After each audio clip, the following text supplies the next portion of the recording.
Hello बच्चों, कैसे हैं आप सब लोग। स्वागत है आप सभी का अपने चैनल लर्निंग फार्मेसी पे।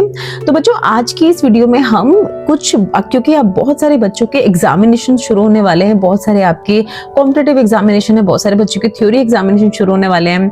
तो काफी सारे बच्चों की हमारे पास रिक्वेस्ट आ रही थी कि मैम किस तरह से हम मेडिसिन को आराम से याद रखें, उनके नाम को देख के उनके क्लासिफिकेशन को हम याद रखें, तो उस पर आप एक वीडियो बना दीजिए। तो बच्चों, ये वीडियोज हम डिफरेंट पार्ट्स में रिलीज करेंगे, जहां पर A to Z नॉलेज हो जाएगी आपको सारी ही मेडिसिन की, वो किस काम आती है मेडिसिन और उसको किस तरह से कौन सी क्लासिफिकेशन के अंदर वो मेडिसिन आती है। तो ये सारी इंफॉर्मेशन आपको इन तरह की वीडियोस को देख के मिल जाएगी, जहां पर आपको एग्जामिनेशंस में भी बहुत फायदा होगा इसका, और एज इन जनरल भी आपको मेडिकल नॉलेज आपकी काफी अच्छी हो जाएगी अगर आप इन तरह की वीडियोस को देखते हैं। बात करेंगे अपने सफिक्स एजोल की।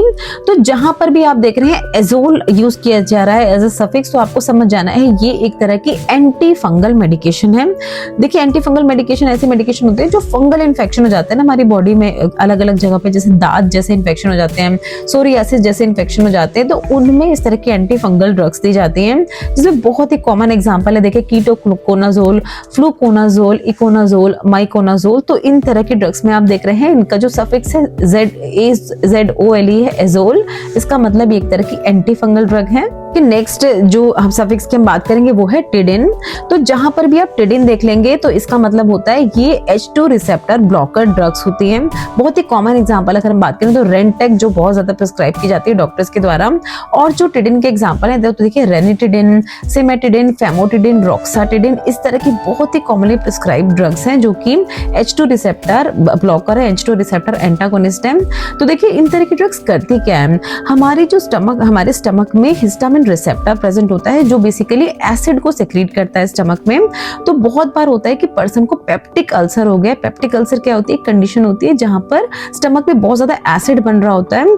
तो अब उसको पेप्टिक अल्सर हो गया है, तो अब पर्सन को डॉक्टर को क्या चाहिए कि उसकी बॉडी में, उसके जो स्टमक में और ज्यादा एसिड रिलीज ना हो, बहुत ज्यादा high amount of acid release ना हो। तो इस तरह के H2 रिसेप्टर ब्लॉकर्स दे दिए जाते हैं इन तरह की ड्रग्स, जहां पर टिडिन की जिनकी हमने बात की, तो ताकि ये एक्सेसिव एसिड प्रोडक्शन को डिक्रीज कर दें, पेप्टिक अल्सर जैसी कंडीशन जो है उसमें पर्सन को आराम मिल पाए, और इसी तरह से फिर इसकी थेरेपीज को जारी रखा जाता है। तो देखिए, नेक्स्ट हम बात करेंगे सफिक्स सेट्रॉन की।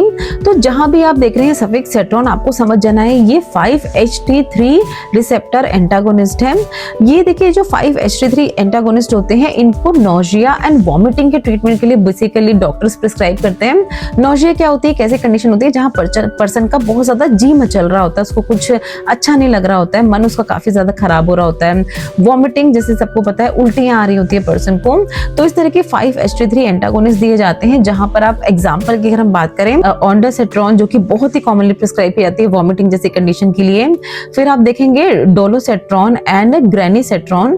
तो ये तीन बेसिक ड्रग्स हैं जो कि नोजिया एंड वॉमिटिंग के लिए अलग अलग फॉर्म्स में होती है। देखिए, टैबलेट्स की फॉर्म में भी होती है ये, बच्चों के लिए अगर बात करें तो सिरप्स की फॉर्म में भी ये अवेलेबल होती है, और सीवियर केसेस होते हैं तो एज अ इंजेक्टेबल भी ये अवेलेबल होती है।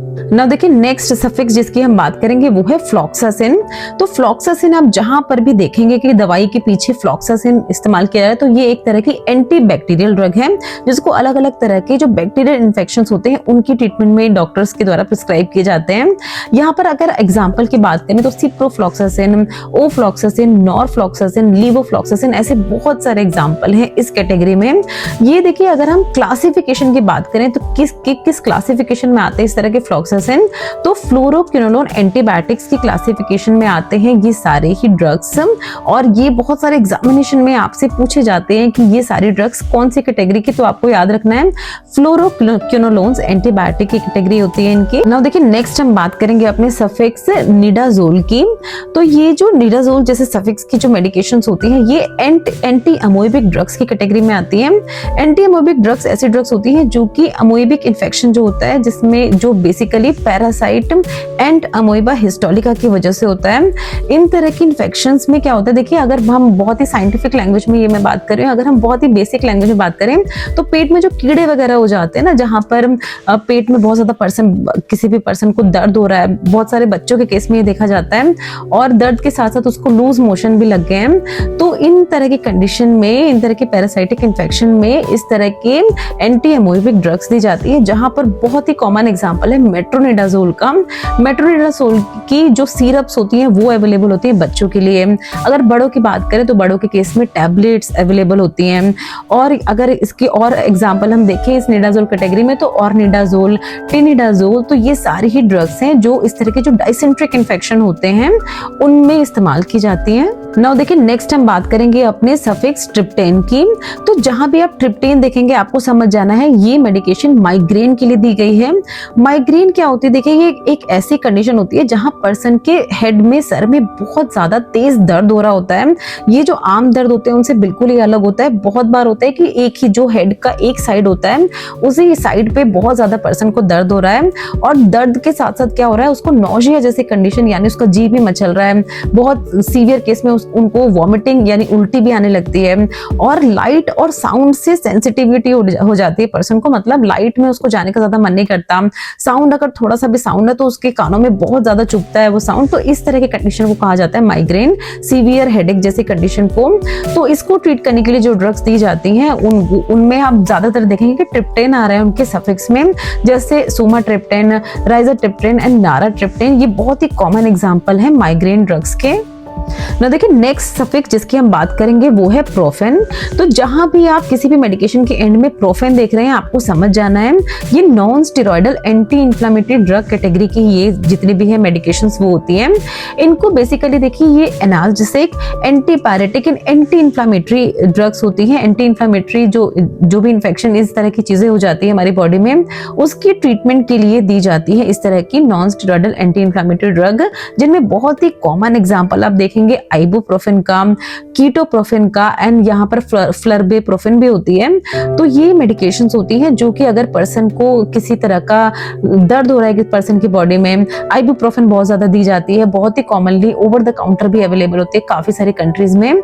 और फिर आप अगर हम बात करें एंटीपायरेटिक इनका इफेक्ट होता है, यानी अगर बुखार हो गया पर्सन को तो उस बुखार से आराम दिलाने के लिए भी इस तरह की ड्रग्स दी जाती हैं।